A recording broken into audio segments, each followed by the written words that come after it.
Welcome to the Startup Support Surgery podcast, where we light the entrepreneurial spark in medics and healthcare professionals. Join me, Dr. Jo Watkins, GP, business coach and co-founder of The How People, on a journey to discover where your medical know-how meets the business world. This will help you find some clarity on how to balance work, passions and family so that you can gain more freedom and control over your life, but also continue to help people, which is actually why most of us went into medicine to start with. Embarking on this entrepreneurial adventure is not easy. It is a roller coaster of emotions, but it's hugely rewarding and exciting in the process. Drawing on my 20 years of blending medicine and business as a GP, I am here to share experiences, insights and lessons. Expect lively chats, expert interviews and real-life stories from medics who have taken their own path. Let's break free from traditional healthcare norms and explore more innovative ways of making a real difference to people's health and well-being, along with paving the way for a brighter future for us as healthcare professionals. Oh, don't miss my free PDF called From Stethoscope to Startup, which is an 11-page guide in the show notes full of practical help and advice. This is your roadmap to kickstarting your journey with us. Enjoy the show. I'm delighted to have one of my founding members on the podcast today. Dr. Olga Morton has been practicing medicine in the UK for over 15 years, and her mission is to empower women with effective lifestyle changes so they can thrive through menopause without HRT. Olga and I met at the BSLM conference in October 2023 when she jumped into working with me when I started the Startup Support Surgery program. She's been working with me ever since and has kept in touch with all of the people that founded the program with me, as she will tell us on the podcast. Olga is a busy lady. She's got 3 teenage boys and lives in Glasgow and works as an NHS GP. In this podcast, we talk about the honest truth behind running a business and the struggles that we can all face.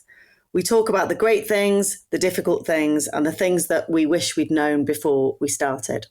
Olga talks about the importance of community and the importance of collaboration and working with other people in your field. Olga loves sharing her knowledge at her monthly masterclasses online. She has a regular newsletter and is always appearing as a guest on podcasts and in in-person events. We'll link up everything that she does in the show notes below.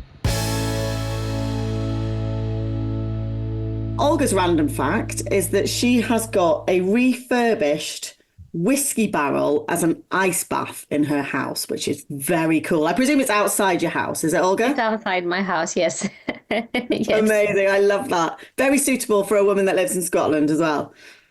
Yes, I wanted to go natural, and I didn't want to. There's so many the cold plunge, the different companies sell it, and I wanted to go with something authentic, something that I can feel it's sustainable as well. And so I came across this guy. It was actually on Gumtree, and somebody else recommended him to me. And yeah, it was very straightforward. It's very big, and I'm quite a small person, and I was worried that I might get I wouldn't be able to get out of it. Get drowned. It just kind of pushes you back out again. So it's super easy. And because we live in Scotland, I don't really use the ice because it's pretty cold. Like today it was like 0 degrees in the morning. So yeah. It's cold enough. Fantastic. I love that. We need to see that on Instagram. Well, thank you so much for joining me, Olga. It's absolutely a huge pleasure to have you here. We've been working together for over 18 months. We've been part of each other's lives, and I think it's really lovely to be able to kind of reflect on that and tell everybody what you're doing now. I still use you as a case study when I do my free webinars. I love everything that you do. So why don't you tell us in your own words? I've given a bit of an introduction, but you tell us in your own words who you are, who you help, and we'll go from there. Yes, thank you so much, Jo, and it's a pleasure to be here. So my name is Olga, and I work as first of all, actually, I'm a mom of 3 boys, I should say, and I'm a wife as well, and life is busy. So I've got 3 teens and preteens now, so 16, 13, and 10. And anybody who has children probably can relate to it very easily. And then I work as a GP in the NHS. So I work at least 2 or 3 days a week. I'm a locum at the moment, or the other fancy name is a freelance GP. And I used to be a partner, but I stepped down for personal reasons a few years ago, when kids were very young and family life was just too busy. It just wasn't fair on my partnership and myself either. And I think at that time I already was learning to recognize, okay, well, something's got to give. And that was that feeling of the balance will be tipped not in the right way. So I knew that I had to step down for that moment in time. So I got into lifestyle medicine because I was seeing my patients with type 2 diabetes, hypertension, chronic illnesses, thinking, gosh, there must be a better way to do that. And before I became a GP, I was a research scientist. So after my medical degree, I did a PhD in autoimmunity. And we studied autoimmune conditions such as rheumatoid arthritis, for example. So we were trying to find novel drugs to treat those chronic conditions. And it was very interesting. But again, I realized that all of these novel drugs, although they were effective, they had side effects. And again, even then I was thinking, well, why do we get an autoimmune disease? The common mantra was, there's nothing you can do. It's just genetics. It's a bit of a bad luck. But even then, I was thinking there must be something else. There must be something that's tipping that immune system kind of to the other side, to start suddenly getting, what we call it, confused when it's recognizing your own body as foreign and it's trying to attack it. So coupled with that knowledge, and that curiosity was always there. So then I was seeing all these chronic illnesses, and slowly but surely I got into podcasts with listening to Dr. Chatterjee, and then I went onto his one-day course. That was 2019, and I knew straight away, like, this is what I want to do. This is the answer.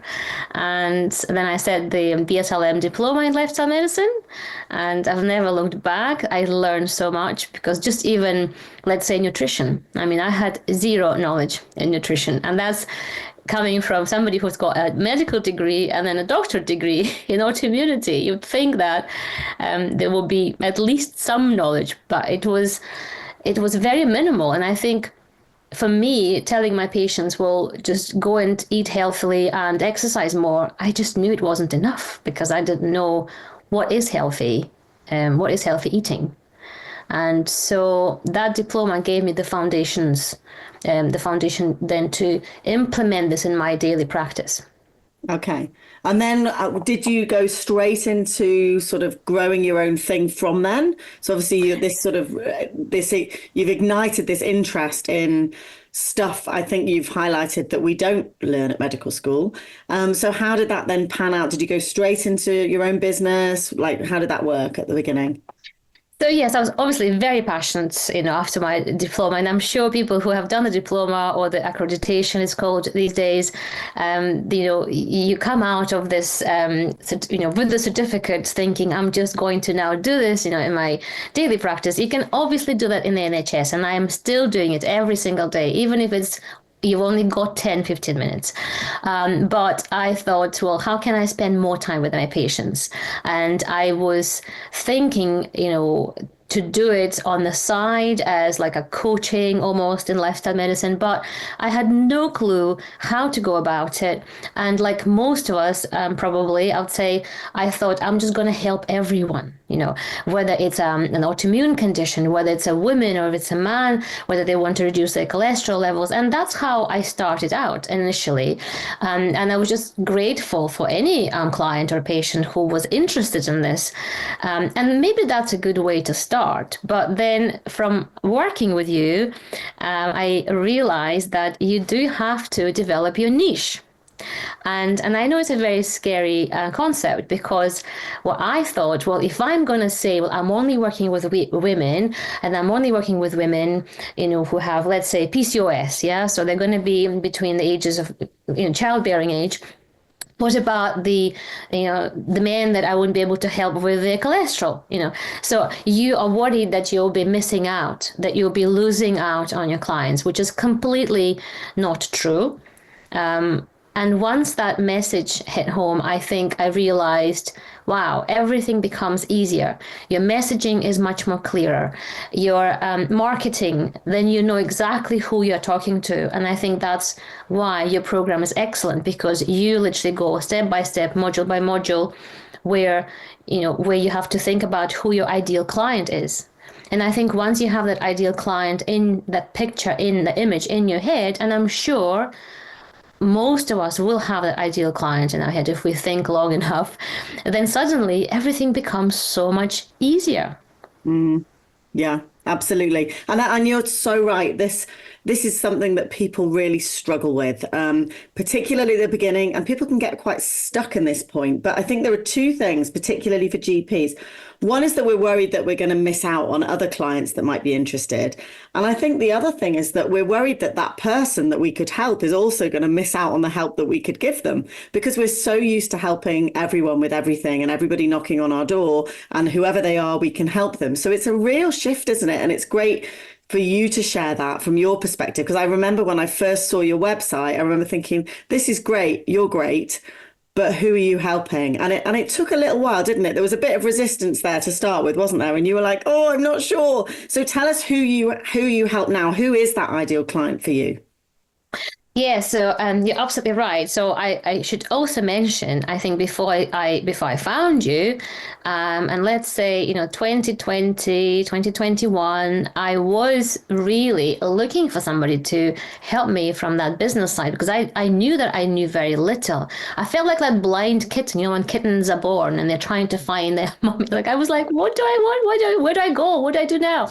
And so and I think that's another wrong, not wrong, but like a common thing to do, which is maybe not quite right, is everybody's worried about their website. Like I need a website. But before you do the website, and again, please don't, I mean, you can have a website if you want to, but do not go and spend a lot of money on a website if you don't know who your ideal client is. And that's what I did, unfortunately. Well, it's done now, but it's tweaked now. It's changed a lot. But that was my website. You're absolutely right. It just was like general lifestyle medicine. I help a whole list and long list of people I can help, all these conditions. But it was just not good enough.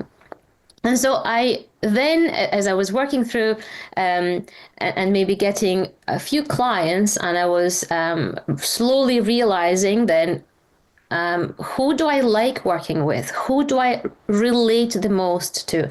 And by the way, if you're only just starting out, it's okay to have what we call them the beta clients. It's okay to have different clients initially, because how would you even know who you want to help if you haven't had any experience? And you're absolutely right. As GPs, we are so good at helping everybody. Children, elderly, mental health, perinatal health. But you can't do that when you're doing it, when you're starting a business. And so that was a very important lesson that I had to learn. And so when I then was trying to find out who is my ideal client to be, okay, it then happened to be a woman, and I am a woman myself. I'm going through perimenopausal changes, and I was seeing a lot of women who were coming to me with symptoms. And of course, as an NHS GP, you would try medication. The most common one is obviously HRT. But then when they would come back to me and they would say, well, I've tried HRT, I'm on HRT, I've tried all different types of HRT, the pill, the patch, gel, and why am I still not better? This is where I felt really stuck, because I didn't know the answer, because we, as GPs, that is it. You've run out of tools, basically. And then when they would be even going back to the specialist, let's say the specialist would suggest a different kind of HRT again. So again, they would come back to me. So I then realized, well, hang on a minute, the same lifestyle changes that we're talking about for chronic illnesses are exactly what we need as women going through this transition in life, through midlife. And it was only natural that I started working with women And because I was going through that myself, I was curious, what else can we do to help ourselves? Because I could see that those poor women were so overworked. They were overwhelmed with stress. They were sandwiched between the teenage children and their elderly parents. They were holding on to their career and the stress levels were high. So this is where I felt that lifestyle changes are going to be crucial. Yeah, absolutely. And that's what you've gone on to do. You've gone on to support women who are unable to take HRT or who don't want to take HRT. And I know you've worked with people with cancer and, lots of reasons why they might not be able to, and support them with lifestyle, which is just amazing. One of the things I love about you, Olga, is that right from the off, you have been open to all sorts of collaborative partnerships and events and working with different people. How important do you think that is in terms of getting started in business? I think it's super important. I think the other thing as doctors, I think what's holding us back, we are so worried about being judged.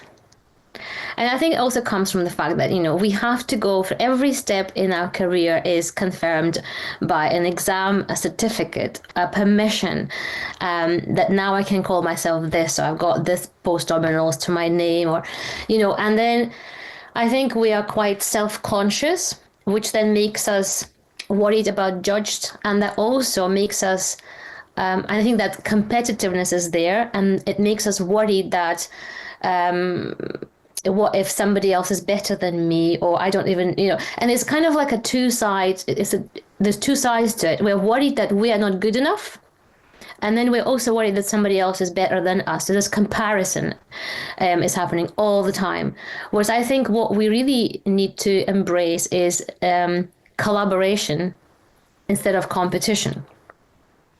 Because let's face it, when you actually team up with somebody, when you collaborate with somebody, even if that person is in the same field as you, it actually is going to lead to amazingly better results, amazingly better and bigger opportunities. Yeah. It's so powerful, isn't it? And you're actually, like you say, it's counterintuitive for most medics. I have people saying to me, well, I'm not going to go into let's use menopause as an example because we're talking about it, but, I don't want to go into the menopause space because so-and-so is doing it. And you're like, well, like I say to people, unless you're going to invent a completely new piece of machinery that you can then go and get the IP of and nobody can do it, you're always going to have people working in the same area as you. But you bring a totally unique set of skills, personality, experience to the table.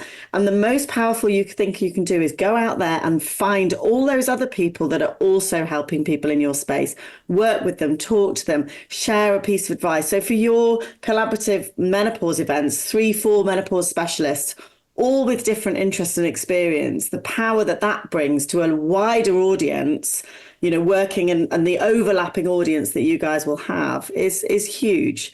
So yeah, that's brilliant. The other thing I love about you, Olga, I love lots of things about Olga, is that you've taken the whole build your list and write a newsletter regularly thing that I bleat on about.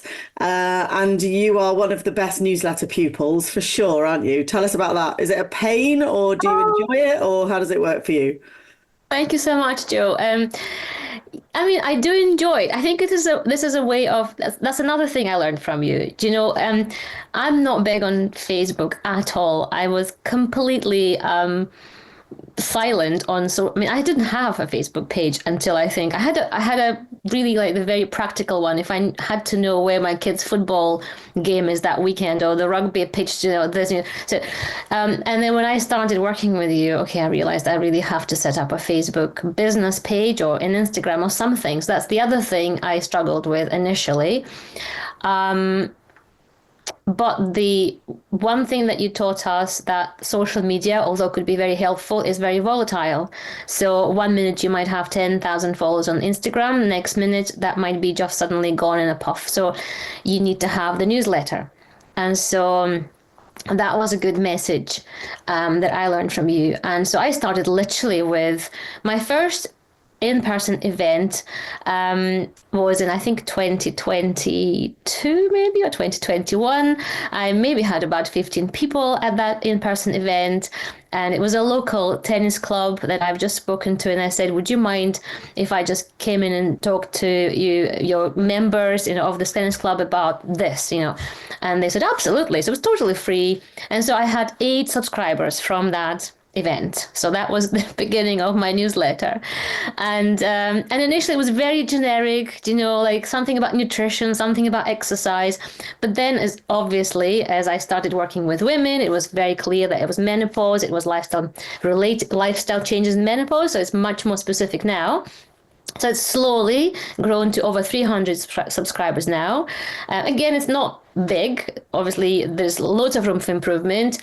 But this is a way of me to communicate with my audience. And I must proudly say my open rate is about 60%, and it's quite steady, which I didn't know, but apparently it's really good. So, and I do get regular replies saying, "Hey Olga, that was such a good email. Thank you so much for this message." And they would always comment, say, "I already do that, but what about this?" And they would make maybe a few suggestions. So it's so heartwarming to get those messages because, let's face it, if you're doing a newsletter, sometimes it feels like it just goes into a stratosphere.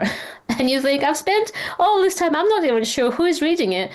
But then you get that 1 or 2 messages back and you think, yes, people are reading it. So it makes a difference. Yeah. And so I think that's really important. I think the message there is if you get a newsletter from somebody and then you read it and it actually sinks in, just hit reply and say, thanks so much. That really helps because it means the world. Yeah. And what Olga's describing is that feeling that nobody's listening, whether it's social media or newsletter. So that means the world to small business owners, just to tell them. Thank you for sharing that, Olga. Now, right at the beginning, you said you're a mum, you've got 3 boys, busy life. We all know what that looks like. And increasingly, I'm working predominantly with women, with children, with families, trying to juggle everything. And it's hard, right? Let's talk about those, how do you sort of manage the juggle? I guess what have been the struggles? We've touched on some of the good things, but what are the difficulties about running your own business? Oh, it's tough. Yes, I think the first thing I think we need to know, and you said that so many times, it's a marathon, it's not a sprint. So prepare yourself for a long haul. It's a long journey and it's going to be an up and down journey. One day you will feel so motivated and things are going great, and then next day just something happens and suddenly you feel like why am I even doing this? Because it's taking toll on yourself, on your family. But then in those moments you ask yourself, I certainly do, well, why are you doing this? You can stop this right now. You go back to your NHS job and that's so much straightforward, more straightforward and easier. But then you ask yourself that core question, why does it matter to you? Why are you doing this? I'm doing it because I know that those women that I'm trying to help will benefit from my help and they need my help. Yes, they might go to, there's lots of information on Instagram. As you said, there's so many specialists in menopause these days. But then maybe my approach is slightly different. Maybe they will relate to me more because I have 3 kids, because I don't know, because the way I approach things. And that's the other thing. Don't worry that there's other specialists in your field. They always are going to be. How many business coaches are out there in the world? Yeah. But yet you connect with certain ones who then resonate with you, who you can relate to. And so, and doing it as a woman who also runs a household, who has children, whose children are going through, I don't know, hires or GCSEs. It's extremely tough.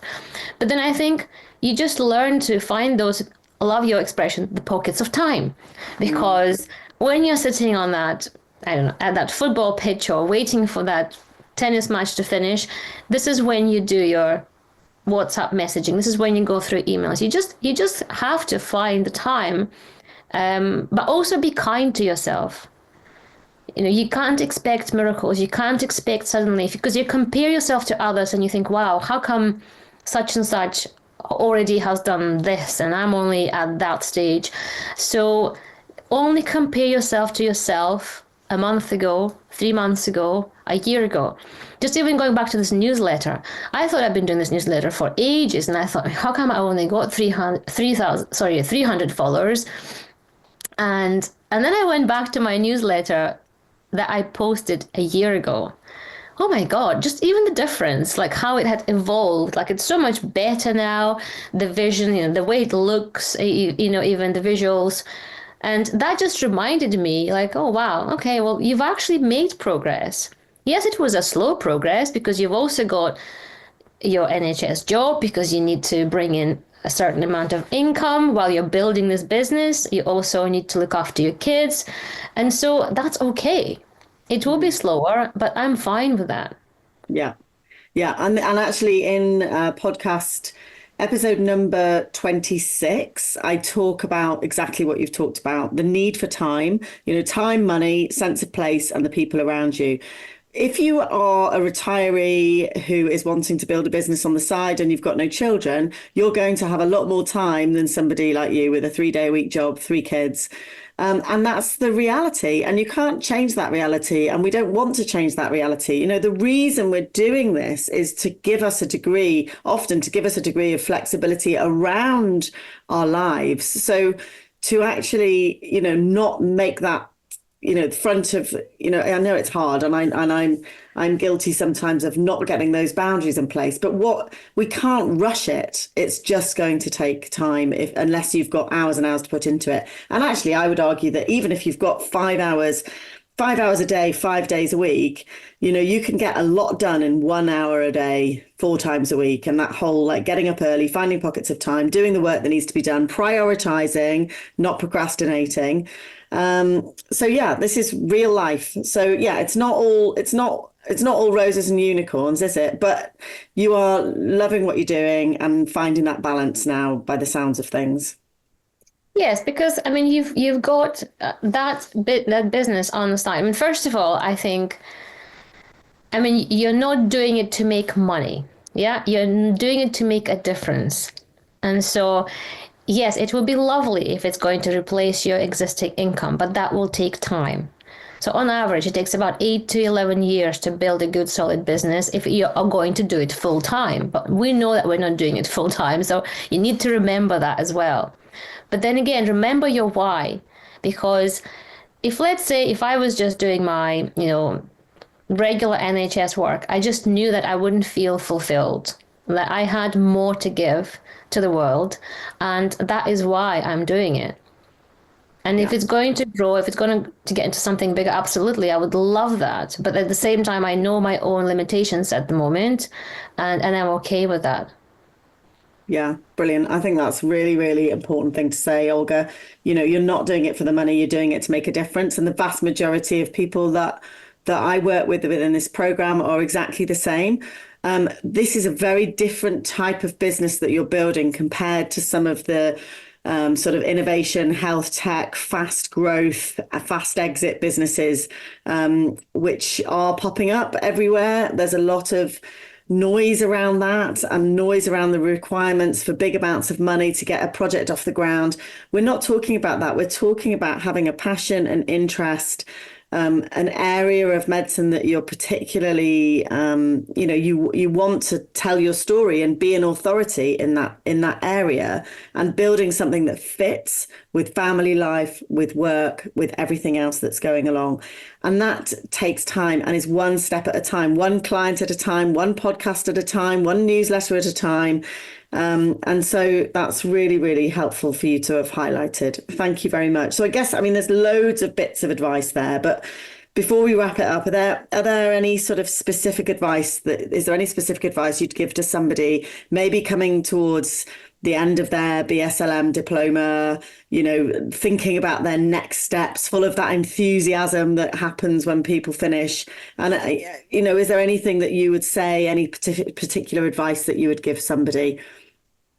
Yes, I would say, well, first of all, well done. If you're getting to the end of your accreditation, it's a lot of work. I'm fully aware of that and done it myself. And it's again doing it, between looking after your kids and your day job. I would say if you're coming out of your diploma, you want to start, you don't know where to, how to do it, find your tribe. You need to be in a container where you do have like-minded health professionals who are trying to do the same, who are at the same stage as you are. And that's why I think Joe's program is excellent for that, because I did not have that when I came out of the BSLM diploma. And I was actively searching for somebody like Joe, but I think Joe didn't exist. Or maybe you were also budding, in your kind of personal growth. And so finally, when I found your program, it was amazing, because the personal growth we've had, and to meet, and we were such a lovely group as well, of the founders of the program, where we were in the same boat. Like we did not know how to make a QR code. I was just telling Joe how I suddenly feel like I'm a big pro in this. A year ago, 18 months ago, I had no idea, and it's these simple things, like the techie things, are holding us back. And yet we know so much about the stuff in our field. But these techie things will paralyze you, because it makes you feel as if like, well, I don't know how to, press this button, which is actually so silly.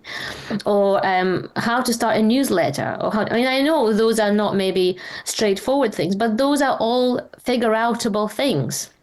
But being in that container, being in the group of these wonderful health professionals that we were, it was just amazing. And we had such a good time, because we were growing together. We were developing new skills. We were learning how to run a webinar and how to run the Zoom chat, all these things. I know it sounds, again, so simple, maybe for some, but for us, it was a big deal. And look at us, the girls ladies I'm in touch with now, who are kind of finished this program, we're still in touch, and we're still doing our own things, all at different speed, and we're loving it. And so for that, I would say thank you, Joe. And I'm sure the future cohorts will probably have exactly the same wonderful experience. Oh, what a lovely thing. And I haven't paid you or even asked you to say anything like that. So No. that's really lovely of you. No, Yeah, I think, we were all on a journey together, and I'm like a big mother hen when I see any of you doing anything. I'm really super proud. So I feel very honored to have been part of your journey, and I look forward to everything that you do. You are very, very beautifully set up in front of your QR code that I will be sharing in the show notes below, along with your website and everything else. You've got an amazing ebook. And one of the things, again, another thing that I love about Olga is that I use her constantly in my normal practice. So I quite often, probably once a clinic, I would say that I send somebody to your ebook, because it is packed full of advice. So anybody who is menopausal, who is looking for lifestyle advice, maybe even just to run alongside their HRT, it's absolutely brilliant. So I'll put that in the link below as well, and we'll all keep an eye on what you're up to. But thank you so much for your time, Olga. Thank you for joining me today. Thank you. It was a pleasure. I hope this episode has sparked some new ideas or challenged your thinking. Transitioning from medicine to business is not easy. It's about adapting our skills while embracing the unknowns of entrepreneurship. It can be nerve-wracking, but remember, you are not alone on this journey. Please feel free to reach out to me via direct message on LinkedIn or Instagram, or just shoot me an email at joe@bendylegs.com for support. And don't forget to grab the free PDF from the show notes, From Stethoscope to Startup, which is your go-to guide and resource for diving into entrepreneurship. Many thanks for tuning in. I will see you next time. Thanks for spending your precious time with me.